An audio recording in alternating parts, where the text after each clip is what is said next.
They recovered Agent Hallberg's body nearly 3 miles beyond the outer perimeter. That's what the official incident log claimed, at least. But it didn't mention what really mattered. His eyes had been replaced with smooth, black orbs, like obsidian marbles, and his tongue had been removed with unnerving precision, while he was still alive. And worst of all, no one reported the symbols carved into his skin. The equations. The same ones we uncovered beneath Sublevel 7, just 2 weeks before. I suppose I should start from the beginning. My name is Callum Reyes, and until 8 months ago, I was the senior security liaison at a classified installation the government refers to, publicly, as Whisperfield. A government testing facility. The public knows it as Area 51, but internally it's called something else entirely. I know I'm violating my non-disclosure agreement by putting this to record, but truthfully, I don't think I'll be alive long enough for anyone to prosecute me. The nosebleeds began 3 days ago. This morning, I noticed the first black mark forming behind my left ear. Exactly like the others. I enlisted in the Air Force at 22. Served 2 overseas deployments. Eventually, I landed on the radar of someone with enough clearance and vision to offer me a classified assignment at Whisperfield. The pay? Excellent. The work? Beyond top secret. After 15 years stationed there, I thought I'd seen everything that place could throw at me. I'd witnessed aircraft vanish from radar mid-flight. I'd seen drones that moved like living organisms. I'd been inside hangars where gravity didn't behave the way it should. Off radar entirely. I'd seen weapons that could incapacitate a person without so much as a bruise. Psychological experiments that would make MKUltra look like a high school science fair. But even with all that, I wasn't prepared for what we found beneath Level 7 last year. Like most black site installations, operations at Whisperfield run on strict compartmentalization. Everything is need to know. The base is divided into sectors and clearance tiers, with most personnel completely unaware of what happens even 2 doors down from their own lab. I was one of the few exceptions. As lead liaison, I had full mobility across nearly every department, responsible for enforcing protocol and overseeing personnel transfers between divisions. Of course, there were rumors. There always are. Some whispered about reverse-engineered alien technology. Others claimed time manipulation experiments were being conducted in the deeper levels. A few believed the government had found a way to map consciousness, and had started storing it. But the truth was worse. Everyone had their own theories about the lower levels. Some believed we stored alien artifacts recovered from the Roswell crash. Others swore we were experimenting with time distortion or conducting unsanctioned tests on human subjects. But the truth, as always, was both far less fantastical and infinitely more terrifying than the rumors ever dared to be. The day everything changed started like any other morning in the Nevada desert. The sun crept up over the jagged ridgeline of Bulb Mountain, casting long shadows across the endless gravel flats. The air shimmered with heat even at dawn, and the facility buzzed with routine. I parked my government-issued SUV in the outer lot, just past the satellite uplink tower. Swiped my badge. Stood motionless as the biometric scanner verified my iris and voice pattern. Nothing out of the ordinary. Nothing to suggest we were about to open a door we could never close again. The standard procedures went by uneventfully. Nothing felt off until I reached my office. Dr. Adrian Locke was already there, seated across from my desk like he owned the place. A theoretical physicist heading our division on experimental dimensional frameworks. Locke was the kind of genius that made others nervous. Brilliant, obsessive, and cold. The kind of man who made you feel like an equation waiting to be solved, or erased. His unexpected presence in my office put me on immediate edge. "Race," he said flatly, skipping any sort of greeting. "I need authorization for a security team to escort us into Level 7, Section C." That was my first red flag. Section C had been sealed for decades, long before either of us had ever set foot in Whisperfield. "On whose authority?" I asked, pulling up the overnight access logs and encrypted requests. "Director Hallberg's," Block replied without hesitation. "We've detected something." "Director Harmon's," Block corrected himself. "We've detected." He paused, as if weighing each word. "Anomalous readings. Energy patterns that align with the original calculations from Project Threshold." That was my second red flag. Project Threshold had been officially discontinued in 1989, after the incident, the one no one dared mention. 12 personnel dead. An entire research wing sealed under reinforced concrete. The files scrubbed so thoroughly you couldn't even find their original designation in the archives. I never should have approved that request. I should have pushed back. Should have insisted on speaking to Harmons directly. Should have asked why Section C was being reactivated after 30 silent years. But 15 years of conditioning, 15 years of saluting, of signing without questioning, does something to your spine. So I signed. A digital signature. A flick of the wrist. That's how it started. Setting in motion a chain of events that would ultimately lead to 6 deaths, including Holbrook's, and a discovery that shattered everything I thought I understood about the fabric of reality. I wish I'd known then what I know now. Maybe I could have stopped it. Or maybe we were always meant to open that door. Exactly 24 hours after Locke's visit, I stood face to face with a blast door that hadn't been unlocked in over 3 decades. It was taller than I remembered. Reinforced steel layered over lead and composite alloys, sealed under emergency lockdown protocols since 1989. The security team I'd assembled stood at the ready. 4 of my best. Corporal Marcus Red, ex-Marine with 10 years of internal base experience. Seth Tanner, our tech specialist, fast, efficient, but dangerously curious. Derek Vale, former Blackwatch operative with a habit of asking questions no one wanted answered. And Eli Kessler, the youngest among them, still knew enough to think regulations mattered. They were briefed, armed, and waiting for my order. And as I looked at that door, I realized, for the first time in my career, that I wasn't sure I wanted to know what was behind it. But the countdown had already begun. Kessler, our tech specialist, was already running environmental diagnostics. "Atmospheric levels are normal," he reported, eyes locked on his tablet. "Steady oxygen. No detectable toxins. Radiation levels clean." Dr. Locke stood beside me, barely containing his excitement. He was practically vibrating with anticipation, his breath shallow, eyes unblinking. Flanking him were 2 additional researchers. Dr. Lizette Miles, a sharp-minded quantum physicist with zero tolerance for nonsense. And Dr. Emmerich Rourke, whose field was vague at best, some kind of cognitive pattern mapping, but no one was ever quite sure. "The readings have intensified," Locke muttered, fixated on the sealed blast door. "Whatever's generating them, it's waking up." "All right," I said, tightening my grip on the manual override.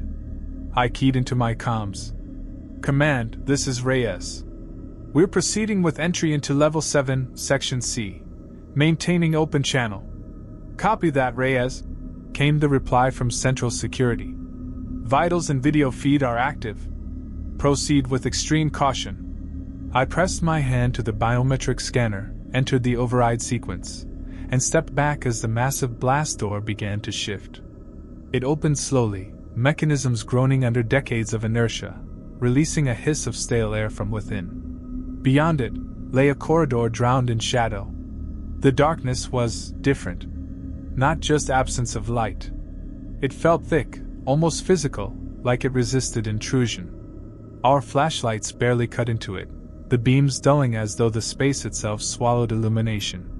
The corridor extended straight ahead, the walls lined with old cabling and abandoned conduit panels. Despite being sealed for over 30 years, the floor was strangely clean. "That's not right," Kessler murmured, his voice low. "This place should be covered in dust." He was right, and it was the first of many things that wouldn't make sense that day. We advanced slowly, clearing each section with methodical precision. The corridor extended about 50 meters before opening into a wide laboratory chamber. Dustless. Dead quiet. Along the walls were banks of obsolete computer terminals, screens black, untouched.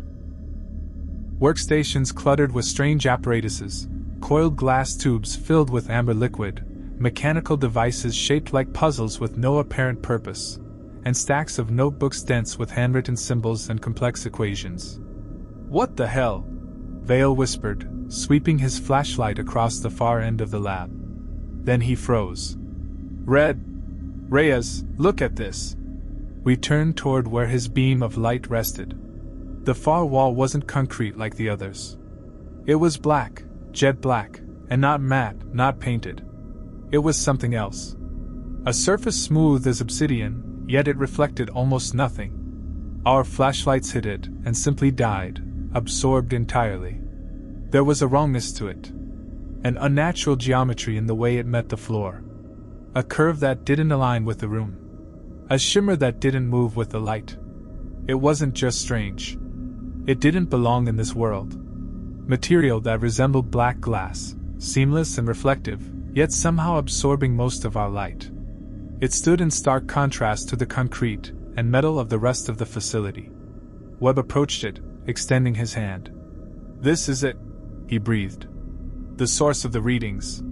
Don't touch it," I ordered, but he either didn't hear me or chose to ignore it. The moment his fingers made contact, the material shifted, like liquid, briefly acknowledging a disturbance before settling. Webb jerked his hand back, but not before I glimpsed something that couldn't be possible. His reflection in the surface had moved independently, its mouth forming words while Webb himself remained silent. "Did you see that?" Parker asked, voice tight. "It's responding to electrical impulses from the human nervous system," Webb said, excitement overriding caution. "Just as the threshold calculations predicted. We need specialized equipment," Dr. Burns interjected. "And a larger team." I nodded, relieved at the suggestion of retreat. "We'll secure the area and come back better prepared." "Wait," Webb said, pointing to the floor. "Look." A thin line of the black material had extended from the wall, creeping across the floor like a tentative finger. "It wasn't doing that before," Michaels observed. "Everyone out," I ordered. "Now." We backed toward the exit, weapons raised. The black line stopped advancing, but remained visible, a silent promise that it would be waiting for our return. The next week was a blur of activity. A containment team set up a temporary research station just outside the sealed laboratory. New security protocols were implemented. Level 7 access was restricted to essential personnel only, and no one was permitted inside Section C without a full hazmat suit and at least 2 armed escorts. Director Harmon flew in from Washington, bringing with him a team of specialists whose credentials were suspiciously vague. Among them was Dr. Lawrence Solomon, who claimed to be one of the original researchers on Project Threshold. Solomon was in his 70s, with rheumy eyes and hands that trembled slightly.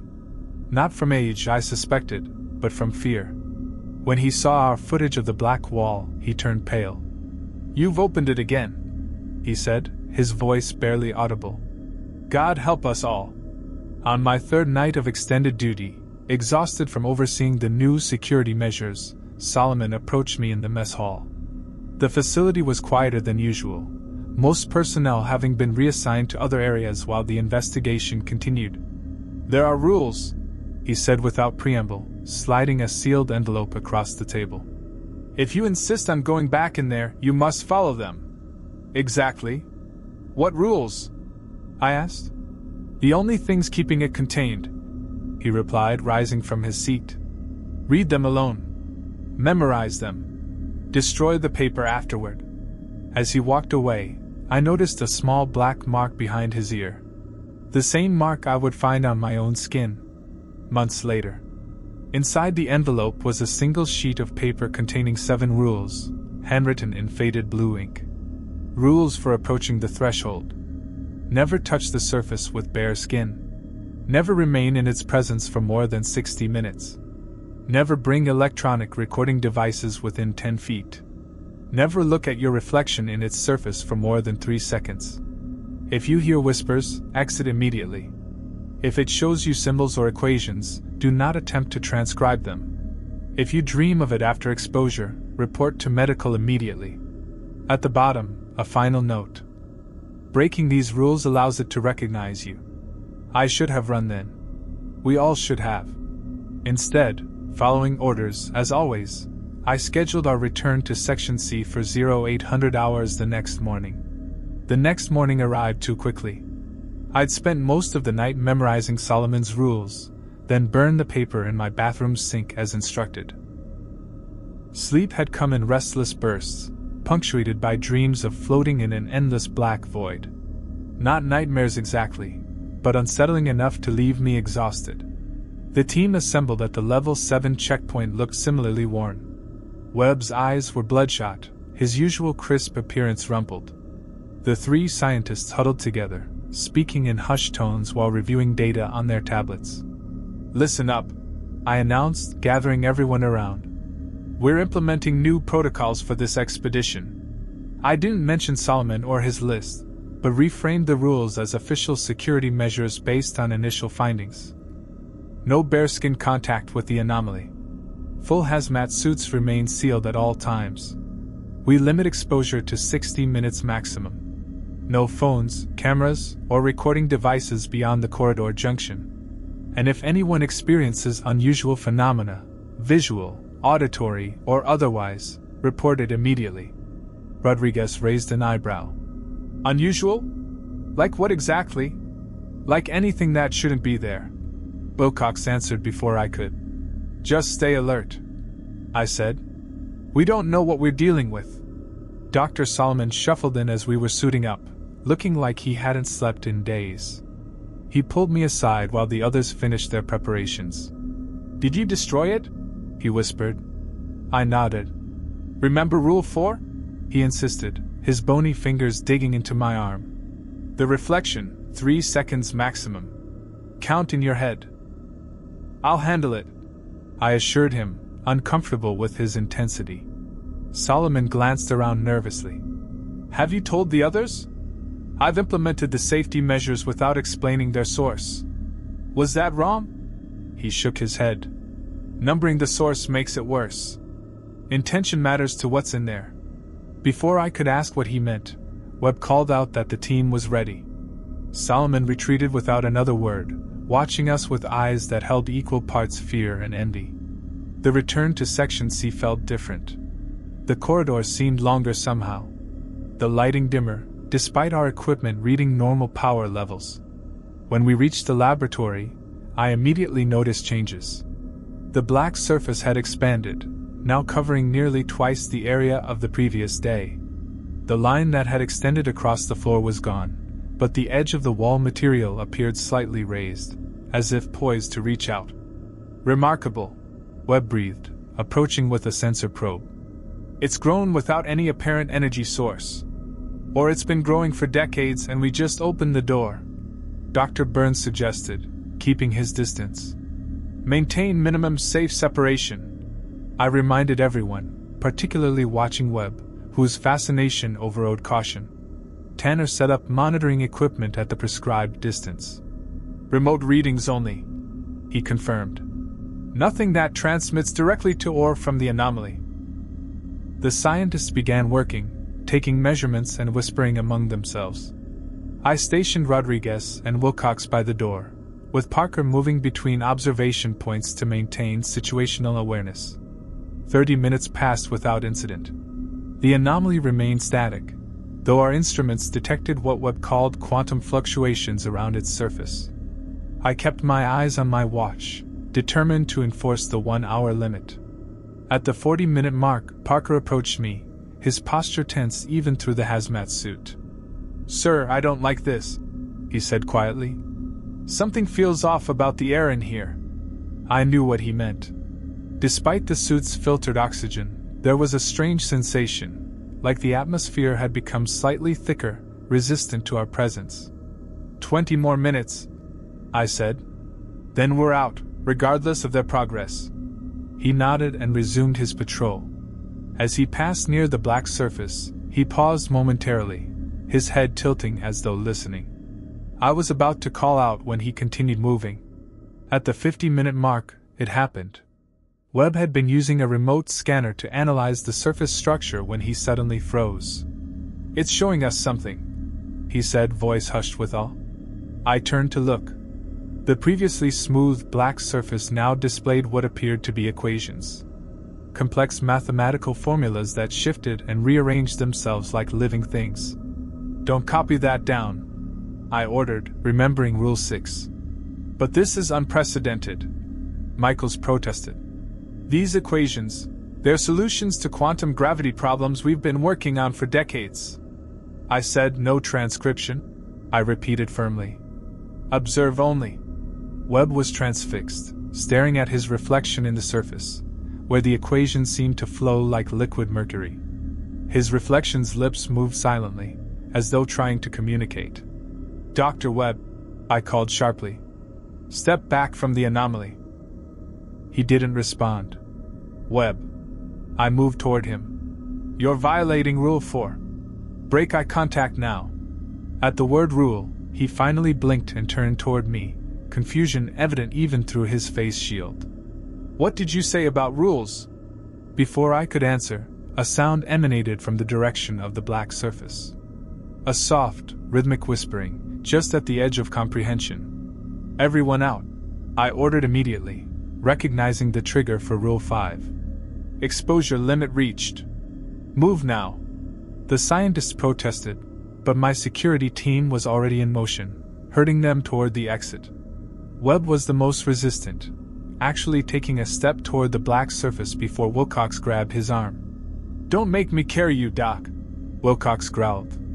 During our exit, I noticed Parker lingering, his head cocked to one side, as though listening.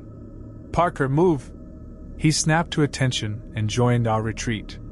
In the decontamination chamber outside Level 7, Webb confronted me. "What rules are you talking about, Miller? There's nothing in the official protocols about reflection limitations or whispers." "New security measures," I lied. "Based on preliminary observations." He spat. "Solomon got to you, didn't he? Filled your head with his superstitious nonsense. That man had a mental breakdown in 1989. He's not a reliable source." "Noted," I replied coldly. "But my orders stand. 1 hour maximum exposure, no recordings of the symbols, and no extended visual contact." Webb glared but didn't argue further.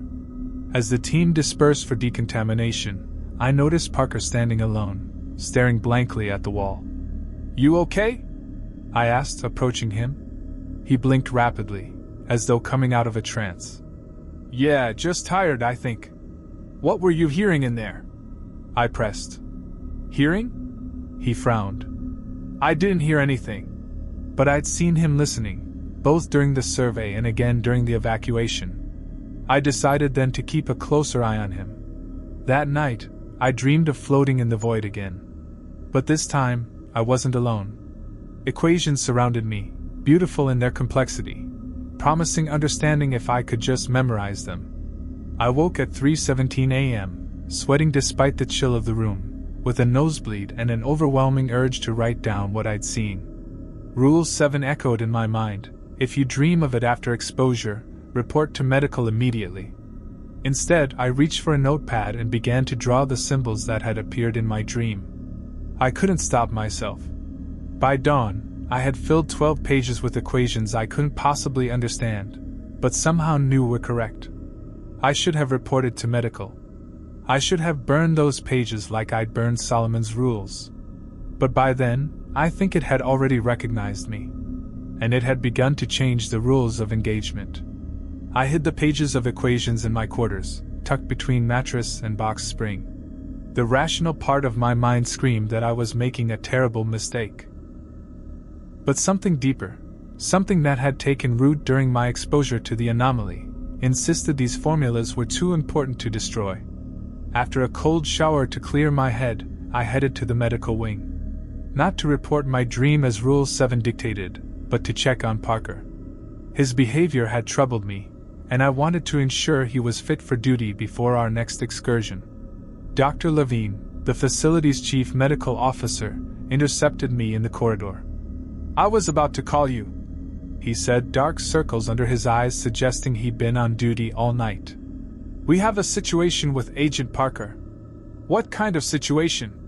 Levine glanced around, then lowered his voice. "He reported to the infirmary at 0200, complaining of a severe headache and nosebleed. By the time we got him into exam, he was..." Levine struggled for the right word. "Unresponsive, yet somehow hyperactive." "What does that mean exactly?" I asked, chest tightening. "He's conscious but won't acknowledge any of the staff. Instead, he's been writing nonstop, complex equations and diagrams. His neurological readings are off the charts. Brain activity we've never seen in a conscious subject." My mind flashed to the pages hidden in my quarters. Had Parker's dreams been similar to mine? "Let me see him," I said. Parker sat cross-legged on the floor of a small observation room, surrounded by papers covered in the same symbols I'd drawn hours earlier. His right hand moved furiously across a fresh sheet, while his left pressed against the floor, fingers splayed as though sensing vibrations. Blood had dried beneath his nose and ears. "How long has he been like this?" I asked, watching through the observation window. "Since admission. Won't eat, drink, or sleep. We tried sedation, but his system metabolized it almost immediately." Levine shook his head. "Whatever's happening, it's rewriting his basic physiological functions." "Has he spoken at all?" "Not to us. But he mumbles to himself occasionally. Sounds like numbers and coordinates." I studied Parker's writings, recognizing fragments that matched my own nocturnal scribblings. "Have you shown these to anyone from the research team?" Dr. Webb reviewed them briefly. He seemed disturbed. Said they resembled theoretical models from Project Threshold, but with impossible advancements. I wanted to ask more, but my phone buzzed with a message from Director Harmon. "Immediate meeting. Level 4 conference room." The conference room was already crowded when I arrived. Webb, Michaels, and Burns huddled at one end of the table, arguing in hushed tones over a stack of printouts. Director Harmon stood at the head of the table, his normally impassive face showing signs of strain. Solomon sat alone in a corner, eyes closed, lips moving silently as though reciting something to himself. "Miller," Harmon nodded tersely. "Sit down. We need to discuss containment protocols."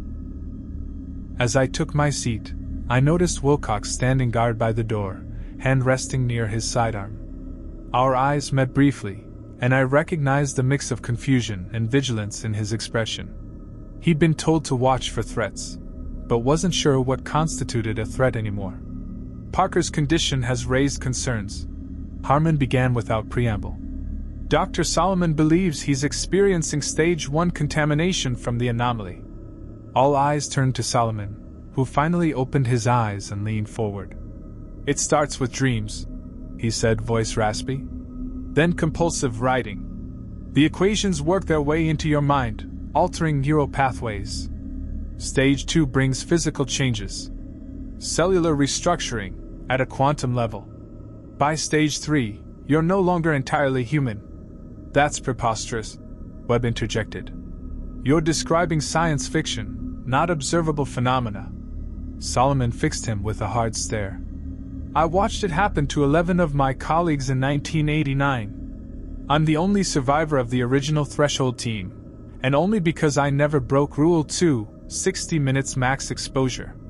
Never more." "Then how did Parker become contaminated?" I asked. "We maintained strict time limits yesterday." "Someone broke another rule," Solomon said. "Doesn't matter which one.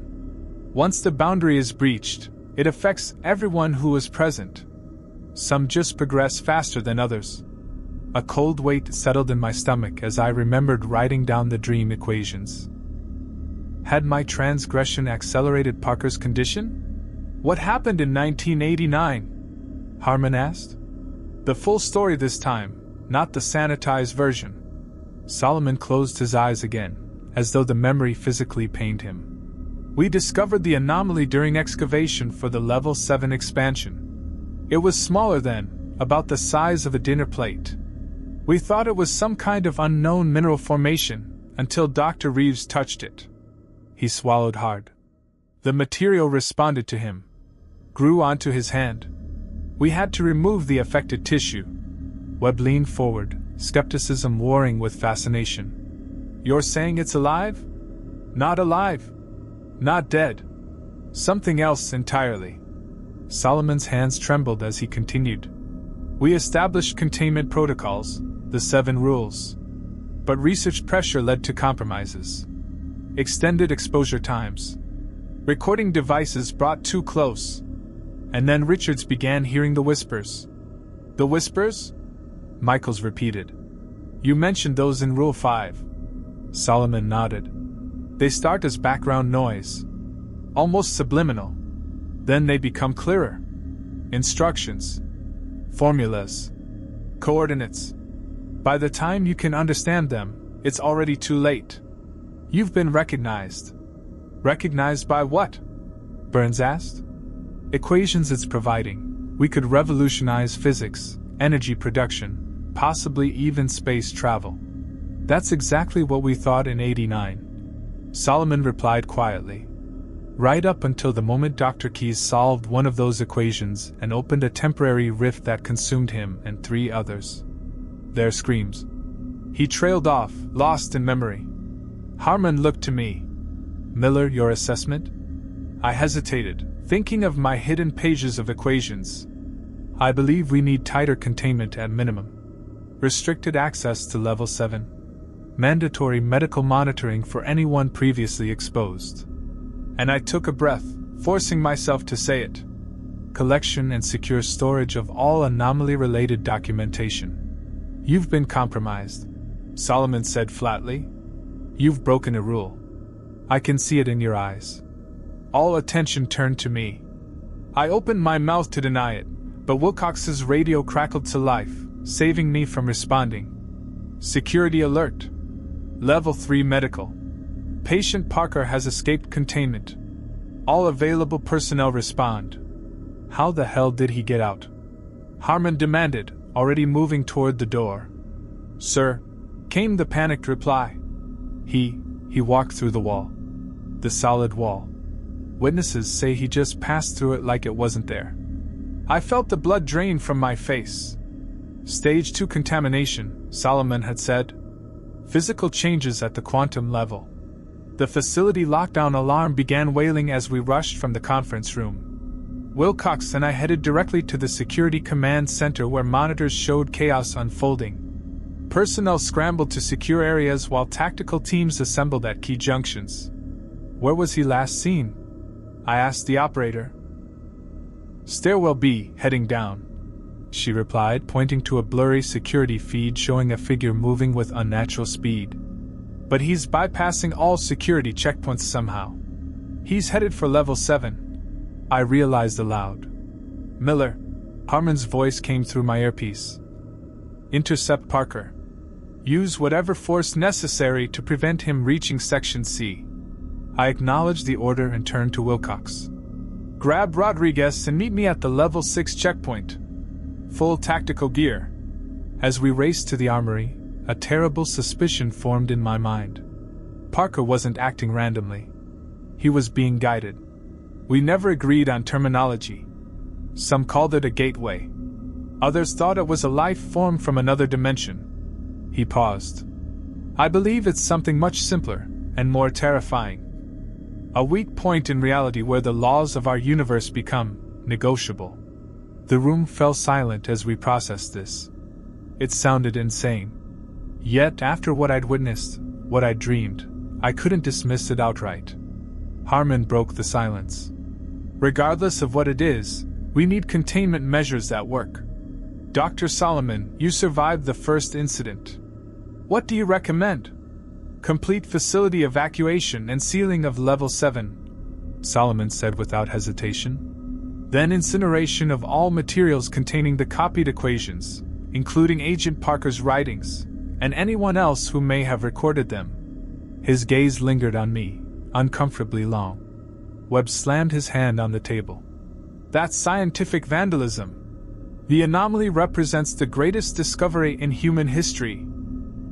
The same anomaly that had filled our dreams with equations, was directing him back to its source. And I knew, with chilling certainty, that by writing down those equations, I had helped open the door. 15 minutes later, we were in position at the Level 6 checkpoint, a reinforced security station that controlled access to the deepest parts of the facility. Rodriguez, Wilcox, and I wore tactical gear with heavy sidearms, though I wasn't confident conventional weapons would stop whatever Parker was becoming. Remember, non-lethal if possible, I instructed as we checked our gear. Parker's still one of ours. With all due respect, sir, Rodriguez said, chambering around. If he can walk through walls, I'm not sure what non-lethal means anymore. He had a point. Parker had already defied multiple laws of physics. What were tranquilizer darts going to do? My earpiece crackled. Command to Miller, we've lost visual on Parker. Last confirmed location was Level 5, Section B, moving toward the central shaft. Copy that, I responded. Maintaining position at Level 6 checkpoint. He'll have to come through here to reach Level 7. No sooner had I spoken than the temperature in the corridor dropped dramatically. My breath clouded in front of me, and the fluorescent lights flickered. Wilcox raised his weapon, eyes scanning the empty hallway. Movement, Rodriguez whispered, pointing to the ceiling. Dark stains were spreading across the white panels like spilled ink, forming patterns that resembled the equations from my dreams. He's here, I realized. But not coming through the corridor. As if on cue, Parker descended from the ceiling, not falling, but gradually lowering as though gravity had become optional. His body moved with jerky, unnatural motions. His eyes had turned completely black, like polished obsidian. Blood leaked from his nose, ears, and tear ducts, but he seemed unaware of it. Parker, I called, keeping my weapon trained on him. Stand down. That's an order. His head swiveled toward me with mechanical precision.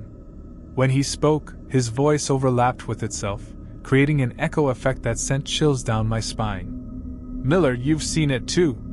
The equations. The answers. His gaze shifted to something behind me. Hello, Dr. Solomon. I hadn't heard Solomon approach, but suddenly the old scientist was beside me, face pale with terror. You shouldn't be here, I told him.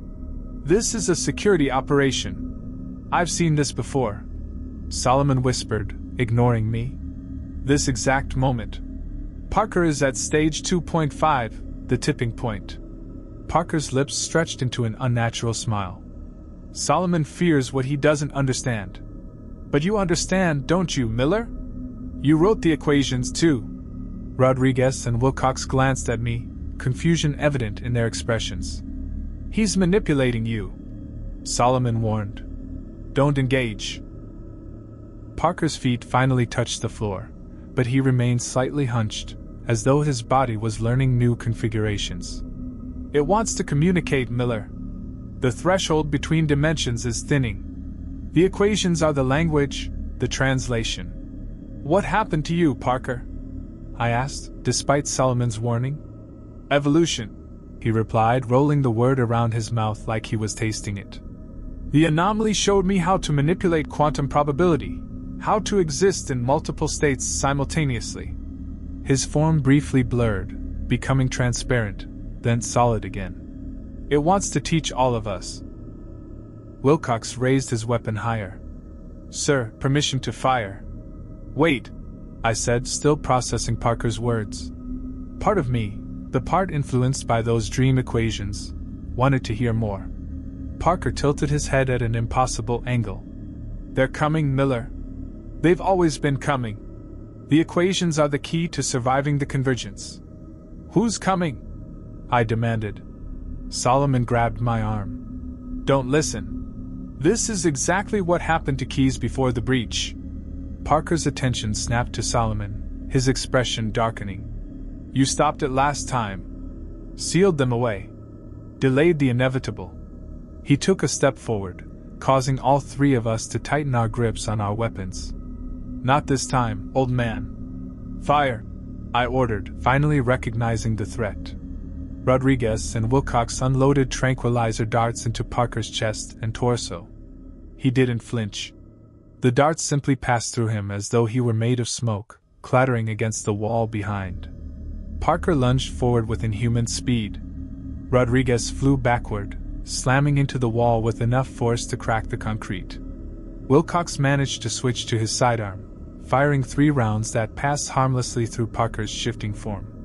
Then Parker was on me, his face inches from mine, those obsidian eyes reflecting nothing. His hand shot out impossibly fast, not to attack, but to press something into my palm. A small, cold object that felt like stone. "When you're ready to see," he whispered, his voice momentarily clear and recognizable as the Parker I knew. "Look through it." Then he was past us, moving toward the level 7 access door with that same unnatural speed. Wilcox fired again, emptying his clip. But Parker had already reached the security panel. Instead of using the keypad, he simply pressed his palm against the reinforced door. The metal rippled like water, and he stepped through, leaving barely a distortion behind. "Holy shit!" Wilcox breathed, staring at the intact door. I turned to check on Rodriguez, who was conscious but dazed, blood trickling from a cut on his forehead. "You okay?" He nodded weakly. "What the hell was that, boss?" "I don't know," I admitted, helping him to his feet. Only then did I remember the object Parker had pressed into my hand. I opened my palm to find a small, perfectly smooth black stone, identical to the material of the anomaly wall. Solomon saw it, and backed away, terror plain on his face. "Get rid of that thing immediately." I should have listened. Instead, I closed my fingers around it, feeling an inexplicable reluctance to part with it. "We need to secure it. For analysis." "Miller," Solomon's voice rose in panic. "That's a fragment of the threshold. It's how the contamination spreads beyond containment. Destroy it. Now." Wilcox was calling for backup, reporting Parker's breach to command. The security alarm changed pitch, signaling a facility-wide emergency. In the confusion, I slipped the stone into my pocket, telling myself I would turn it over to the research team later. "We need to evacuate," Solomon insisted, pulling at my arm. "Parker will reach the anomaly within minutes. We have to seal the entire level." "No," I said, the decision coming with surprising certainty. "We have to follow him. See what he's doing. That's suicide," Solomon warned. "If he's merging with the anomaly, the breach will expand exponentially." I keyed my comm unit. "Miller to command. Parker has breached level 7. Requesting tactical team backup and hazmat suits for immediate pursuit." "Negative," came Harmon's voice. "Evacuation protocols are in effect. All personnel move to surface level immediately." Weight of the stone in my pocket. The rational part of my mind agreed with the evacuation order. But something deeper, something connected to those equations, to the whispers from the anomaly, pulled me toward level 7. "Miller," Solomon's aged hand gripped my arm with surprising strength. "It's already influencing you. The stone, the equations you wrote, they're changing how you think." I shook him off. "You don't understand. None of you do. This isn't just about containment anymore," Parker said. "They're coming. What if this is first contact? What if the anomaly is trying to prepare us?" Wilcox looked at me like I'd lost my mind. Maybe I had. But I also felt more clear-headed than ever before, like pieces of a cosmic puzzle were finally clicking into place. "I'm going after him," I announced. "Alone if necessary." "Then you're relieved of duty," came Harmon's cold voice through my earpiece. "Agents Wilcox and Rodriguez, detain Miller and escort him to decontamination." Wilcox raised his reloaded weapon, aiming it at my chest. His expression was pained but resolute. "Sorry, boss. Director's orders." I looked from him to Rodriguez, who was unsteadily drawing his sidearm, then to Solomon, whose eyes held a mixture of pity and resignation. "You don't understand what we found," I said quietly, feeling the stone pulse against my leg through the fabric of my pocket. "What it means for humanity. What we found," Solomon replied grimly, "is the end of the world." I didn't plan my next move. Maybe I wasn't even in control anymore. All I know is, one moment I was facing Wilcox's weapon, and the next, I was slamming my palm against the emergency containment button on the wall. Blast doors slammed shut throughout the corridor. Emergency red lights bathed everything in a bloody glow. Overhead, sirens screamed. Containment breach protocol initiated. All personnel proceed to designated safe zones. In the chaos, I shoved past Wilcox, his aim knocked off as he fired, a bullet striking the wall inches from my head. I didn't look back. I sprinted toward the maintenance access tunnel, a narrow, rarely used passage I knew wouldn't be sealed by the automated systems. "Miller, stand down!" Rodriguez shouted behind me. But his voice was already fading as I slipped into the crawl space. The tunnel was tight, designed for maintenance drones, not humans. I crawled on hands and knees beneath flickering lights, the stone in my pocket growing warmer with every meter forward. It felt alive now, responsive to my approach, as if eager. My earpiece crackled. "Miller has been compromised," Harmon barked. "All security teams, he is heading for level 7. Apprehend with appropriate force." I tore the device from my ear and crushed it in my fist. No more distractions. No more orders. The only voice I needed to hear now was the one leading me downward. The maintenance shaft terminated at a small access hatch on level 7, several corridors away from Section C. I emerged into an empty hallway bathed in dim emergency light. Shadows stretched long across the walls, and somehow, they pointed the way forward. The evacuation had been thorough. Everyone except Parker and me had cleared this level. As I moved through the silence, I pulled the black stone from my pocket. It was hot to the touch now. On its surface, faint glowing lines began to form, equations, the same ones from my dreams, etching themselves like veins of liquid light. "Look through it," Parker had said. I raised the stone to my eye. I didn't see the corridor. I saw elsewhere, a realm of impossible angles, folding dimensions, and beings my mind couldn't fully comprehend. Vast structures bent and looped in ways that defied physics. In the distance, a darkness was pushing against a thin membrane, the threshold between their reality and ours. I gasped and lowered the stone. But now, even in this hallway, I could see traces of that other world. Quantum echoes bleeding through. "You see it now?" Parker's voice called ahead. "The Convergence." I found him in the antechamber outside Section C. He was no longer entirely human. His body had elongated, joints bent at unnatural angles. His skin shimmered with the reflective black sheen of the anomaly. Parts of him existed in multiple states, blurring, flickering. "What happened to you, Parker?" I asked, suppressing the urge to flee. "Evolution," he replied, his voice overlapping itself in that unsettling echo. "The first stage of convergence." His obsidian eyes locked onto the stone in my hand. "You've been chosen too. You're already changing." I looked down and recoiled. The veins in my hand had darkened, forming complex patterns that mimicked the equations. "What is the Convergence?" I managed. Parker's body rippled. For a brief moment, his chest displayed a star map, glowing from within his translucent flesh. "The boundaries between realities are weakening. They have been for decades. It's accelerating now." His voice grew more urgent. "They've been trying to make contact, but baseline humans can't perceive them, not without modification." "Who are they?" Parker smiled with reverence. "The architects. The ones who designed the multiverse. They exist everywhere and nowhere. They need us to understand, to evolve, before the walls between dimensions collapse completely." It sounded insane. But the stone in my hand pulsed in agreement. And I felt it, the change, not just in my body, but in how I saw everything. "The equations," I said, breath catching. "They're a language." Parker nodded, his head bending too far for a human neck. "A translation algorithm. A way for the human mind to comprehend multidimensional truth. Each person who solves them becomes a conduit. A bridge between realities." "And the anomaly?" A thin boundary. A place where they'd been trying to reach through for decades.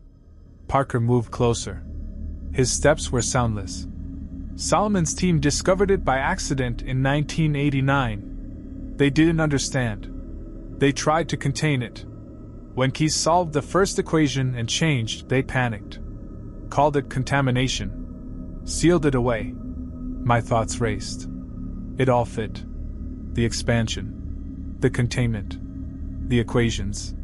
The dreams. But the anomaly had never stopped growing. It had only waited. Parker's grin widened. The convergence is inevitable now. This place was chosen for a reason. Built on a node point, where multiple realities intersect? And then I understood. Area 51 wasn't about aliens. It was about this. The US government had detected energy anomalies here back in the 1950s. And they built everything around it. Built the base to study them. Project Threshold was the culmination of decades of research. He gestured toward the sealed door of Section C. The architects have been guiding human development for centuries, preparing us for this moment. Some are ready to evolve. Others. He shrugged, the motion rippling across his distorted form. Others will resist. Like Solomon. And Carver? I asked, remembering the mutilated body found outside the perimeter. What happened to him? Parker's expression darkened. Carver stole equations. Tried to use them for personal gain, weapons development. The architects rejected him. I shuddered, remembering the official report's sanitized description of Carver's remains. And what about me? Why give me the stone? You wrote the equations without understanding them, Parker said. Yet you didn't try to weaponize them. You sought understanding. He pointed to the door. The anomaly has grown. It's ready for the next phase. But we need to help it. The stone in my hand pulsed faster, almost burning. Through it, I could see the membrane between realities thinning even further around Section C. Whatever was on the other side was pushing through, with increasing pressure. Decision time. I could turn back. Find Solomon and Harmon. Warn them. Or follow Parker through that torn door and become part of the evolution he described. In the end, the decision wasn't mine to make. The facility shook violently, throwing me against the wall. Emergency lights flickered and failed, plunging the corridor into darkness. When the backup kicked in seconds later, I saw the door to Section C had been torn open, not from our side, but from within. Parker laughed, the sound distorting into something inhuman. It's beginning. I staggered to my feet as another tremor rocked the facility. Through the ruined doorway, I could see it. The anomaly had expanded, now covering the entire laboratory. The black surface bulged and rippled like liquid gravity. What do we do? I shouted over the chaos. Become the bridge. Parker replied, stepping forward. The architects need anchors in this reality. Evolved humans who can stabilize the convergence, prevent total dimensional collapse. He extended a distorted hand toward me. Join us, Miller. Help save what can be saved. The stone in my palm burned white-hot now, equations glowing neon under my skin. My veins had blackened, tracing patterns up my arm and chest. And still, I felt my awareness expanding, stretching into dimensions I had no words for. Behind me, I heard boots, security teams rushing in. Solomon's terrified shouts. Harmon's cold orders. They would destroy everything to protect a version of reality already doomed. Before I could respond to Parker, a blinding light erupted from the anomaly. The air tore open, revealing impossible geometries, entities that existed in more dimensions than my mind could hold. Parker stepped forward, arms outstretched. The architects? He whispered reverently. His body transformed further, folding and unraveling in ways that defied physical law. I raised the stone again. Through its obsidian lens, I saw beings of pure mathematics and energy, their forms shifting constantly. Not invaders. Refugees, fleeing the collapse of their own plane, seeking anchor points in ours. They had chosen us. Humans who could comprehend the equations. Become the bridges. Another tremor. The ceiling cracked, debris raining into the corridor. The first security team rounded the corner, weapons raised. "Miller!" Solomon's voice cut through the din. "Step away from the threshold." I turned to see him flanked by armed guards. Harmon behind him, stone-faced. They didn't understand. "It's too late," I shouted. "The convergence has begun. Either help us stabilize it, or watch reality tear itself apart." Solomon's face fell. "So it's true. You've been completely compromised." "No," I said, as the stone pulsed in my hand. "For the first time, I see clearly. This isn't contamination. It's evolution." "Fire," Harmon ordered. The guards opened fire. The bullets moved in slow motion. I raised my hand, instinctively, and the space between us rippled. The bullets vanished, redirected into another dimension. Parker laughed, his voice a chord of overlapping tones. "Join us, Miller. Time is collapsing." I stood at the edge. The stone burned in my palm. Equations raced across my mind. And I made my choice. I stepped through the threshold. 27 minutes subjective time. Must act now. Harmon finally relented. "How do we stop it?" "The nuclear protocol requires the director's biometric authentication to abort." I concentrated, pulling information from the expanded consciousness I now shared with the architects. Images formed in the air, schematics of the facility highlighting an access point on level 8. "Manual override requires 2 security clearances." Solomon nodded in understanding. "Miller is giving us a way to abort the countdown." Harmon studied the hovering schematics, then made his decision. "Rodriguez, you're with me. We'll attempt the override." He turned to the remaining security team. "The rest of you, evacuate all remaining personnel to minimum safe distance." As they prepared to leave, I sent one final message. "Solomon stays. Need his knowledge." The old scientist looked up, fear and fascination warring in his expression. After a moment, he nodded. "I'll stay. I need to understand what we got wrong all those years ago." After the others departed, Solomon approached the threshold cautiously. The laboratory had transformed completely, now resembling a crystalline chamber where multiple dimensional planes intersected. What had once been Parker now occupied the center, a living nexus pulsing with mathematical energy. I hovered at the periphery, still undergoing transformation, caught between human and what I was becoming. I managed to retain enough of my original form for Solomon to recognize me. "Why am I here, Miller?" he asked, steadier than I expected. "What do you need from me?" I concentrated, forming words that appeared as glowing equations in the air. "Need to understand 1989. What happened to Keys?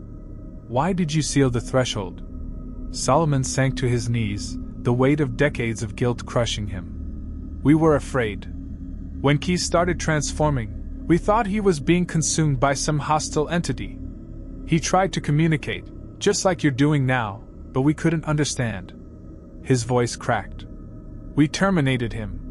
Used experimental weapons to destroy the initial anomaly, sealed what remained behind the containment door. Not destroyed. Merely fragmented. Delayed. Inevitable. I know that now," Solomon whispered. "We set back the convergence by 30 years, but we couldn't stop it.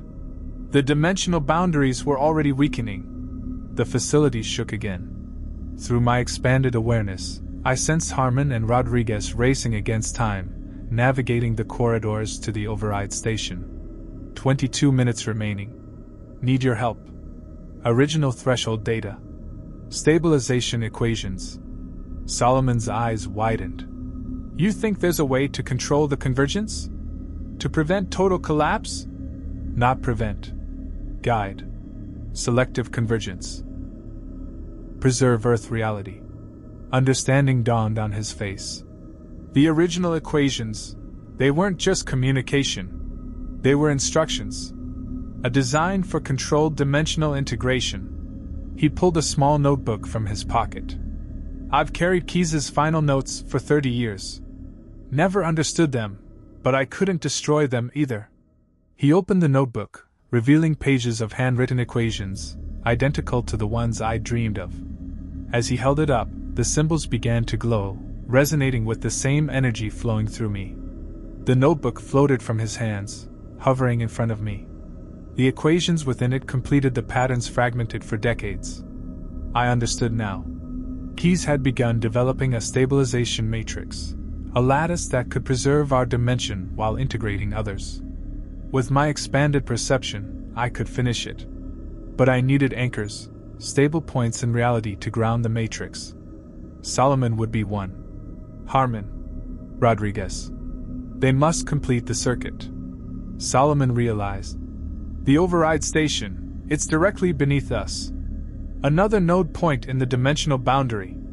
Through the fracturing reality, I sensed Harmon and Rodriguez arriving at the override station, frantically working to abort the nuclear countdown. 18 minutes remaining. What they didn't know was that their presence at that exact node, another weak point, was the final piece needed for stabilization. The time had come to complete my transformation. I surrendered the last vestiges of my humanity, allowing the equations to fully rewrite my existence. Transformation is not linear. It's not like shedding one form for another, it's becoming many things at once. In one thread of consciousness, I observed Harmon and Rodriguez at the override terminal. 15 minutes remaining. In another, Solomon examined the expanding crystalline lattice spreading through Section C, his scientific mind trying to categorize the incomprehensible. And in yet another, I communed with the architects, beings of pure math and energy, desperate to stabilize their presence in our collapsing dimensional framework. Across these planes I worked, guiding the stabilization matrix. From collapse to integration. At the override console, Harmon's voice reached me.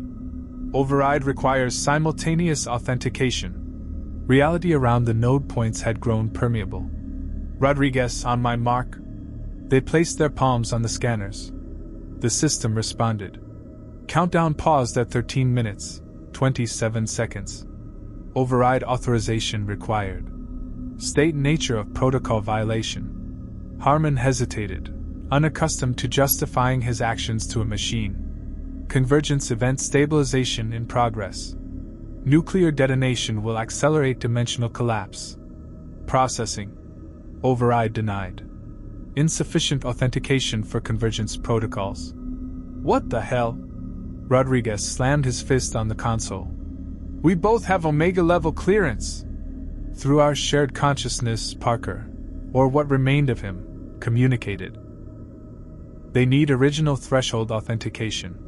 Solomon's credentials. 1989. I extended my awareness, forming a bridge between the override station and Section C. The air between the locations rippled, and suddenly Solomon could see Harmon and Rodriguez, as though looking through a dimensional window. Harmon! Solomon shouted. You need my access codes? Step through. Harmon called. We need your override credentials from Project Threshold. My old codes won't work. It's been 30 years. Original project authentication remains valid. Failsafe requires original team authorization for future convergence-related overrides. Solomon's eyes lit up. They never removed my access because they wanted to ensure someone from the original team would always be required. He stepped through the rift, physically moving through the dimensional tear to stand beside Harmon and Rodriguez. They stared at each other, stunned. Solomon stepped forward. Dr. Lawrence Solomon. Project Threshold Authentication. Tango Echo, November 1st, 1989. The system hummed. Threshold authentication confirmed. Please state nature of override. Convergence stabilization protocol. Abort nuclear countdown. Redirect power to dimensional boundary reinforcement. Processing request. The console lights shifted from red to blue. Nuclear countdown aborted. Redirecting power to boundary reinforcement. Please note, this action requires confirmation from an active bridge entity. All three men looked up at the dimensional rift, where my transformed consciousness now manifested. I confirm. The words formed in glowing air. Confirmation accepted. Stabilization protocol initiated. The facility shuddered again, this time differently. Not with violent fractures of a world coming undone, but with energy flowing purposefully. Power surged through the building's infrastructure, redirected to dimensional boundary reinforcement. In Section C, the crystalline chaos began to resolve, fractals collapsing into geometric precision. The math was working. Keyes' equations, fused with architect calculations, were stabilizing reality. Through my expanded perception, I felt the entire facility transforming. No longer a secret installation. It was now a convergence point, a bridge between dimensions. The override station walls became transparent, revealing layered dimensional spaces. The transitions, once chaotic, were now elegant. "What's happening?" Harmon asked, his military mask faltering. Solomon answered first. "The stabilization matrix. It's working. Not a catastrophic event, a controlled integration." He turned toward me. "You've succeeded where we failed 30 years ago." "Not me alone." Keyes began it. "You preserved it. The architects guided it." "And what happens now?" Rodriguez asked, slowly holstering his weapon. "Limited convergence. Selective integration. Earth reality preserved, but expanded." "Expanded how?" Harmon asked. Before I could answer, the final phase activated. The crystalline geometries aligned, locking into place across 11 dimensions. A pulse of energy radiated outward. From the 5 anchor points. Parker in Section C. Myself at the threshold. Solomon. Harmon. Rodriguez. And the sealed anomaly remnant from 1989. The pulse expanded over a 50-mile radius. Within that zone, physics bent slightly, but meaningfully. Dimensional boundaries became permeable, but controlled. The convergence had begun. On our terms. Through the stabilized link, I felt the architects' gratitude. They hadn't invaded. They had asked. They had survived through us. Their world collapsed centuries ago. I explained. They needed sanctuary, an anchor in a neighboring dimension. We gave them that. "How much will our world change?" Solomon asked. "Zone of convergence limited. Expansion possible. Gradual adaptation advised." Rodriguez looked out at the layered worlds. "Will more people change, like you and Parker?" "Evolution voluntary. Requires acceptance of the equations. A conscious choice." Harmon's strategic brain kicked in. "So the rest of the world continues, unaware?" "Correct. Area 51 is now, truly what the world always whispered. An interface between realities." Solomon gave a short laugh. "All those conspiracy theories, they were right. Just not in the way anyone imagined." Across the facility, personnel encountered the shift in different ways. Some fled. But many scientists, especially those in quantum and theoretical fields, stood in silent awe. Their minds primed, accepting the impossible. I observed Webb in a bunker, staring at the equations that had begun to etch into his skin. He had been exposed. Now, he would have to choose. The matrix continued to solidify, energies flowing through the 5 anchors. Violent rifts became harmonic interfaces. "What do we tell the government?" Harmon asked. "The truth. Gradually. Some are ready. Others need time." Solomon nodded. "We've studied phenomena we barely understood for decades. Now we can go beyond comprehension. The implications. And the military applications?" Harmon added, unable to resist. "They will share knowledge. Not weapons. Evolution, not destruction." Rodriguez finally spoke the question that mattered most. "Miller, are you still in there?" A long pause. Even within me, the answer took effort. Was Thomas Miller still here? Or had I become something else? I focused. Dug deep. Memories. Emotions. Purpose. I am more than Miller now. But Miller remains. Expanded. Not erased. And Parker? Similar. but deeper integration. He chose to become the primary anchor. Harmon straightened his uniform. So what now?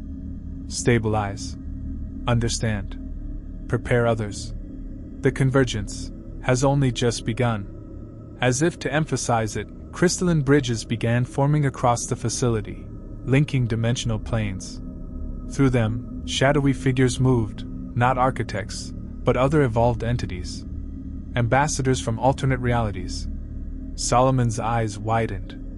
First contact. Yeah, Harmon said with a thin smile. At least we've had some practice with that here. The matrix pulsed again. A new reality was taking shape.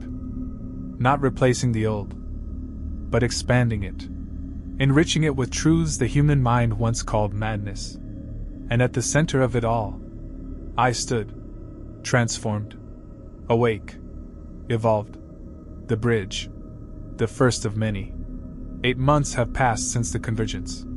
The zone around Groom Lake remains quarantined from the general public. Officially, it's an environmental research area, the result of a supposed containment leak. Only those directly involved know the truth. Within the zone, reality operates differently. The laws of physics are suggestions now, not rules. Dimensional overlaps create places where thought influences matter, where consciousness extends beyond conventional limitations. I exist primarily as a bridge entity, facilitating communication between humans and the architects. Most of my awareness operates across multiple dimensional planes simultaneously. But I've retained enough of my original identity to record these final words. A testimony, before the black marks behind my ears complete their spread. They aren't a sign of infection, as I once feared, but an indicator of final transformation. Soon, I'll evolve beyond the ability to communicate in human language entirely. Parker completed his transition months ago. He remains at the center of the convergence zone, a permanent anchor. Solomon leads the scientific effort.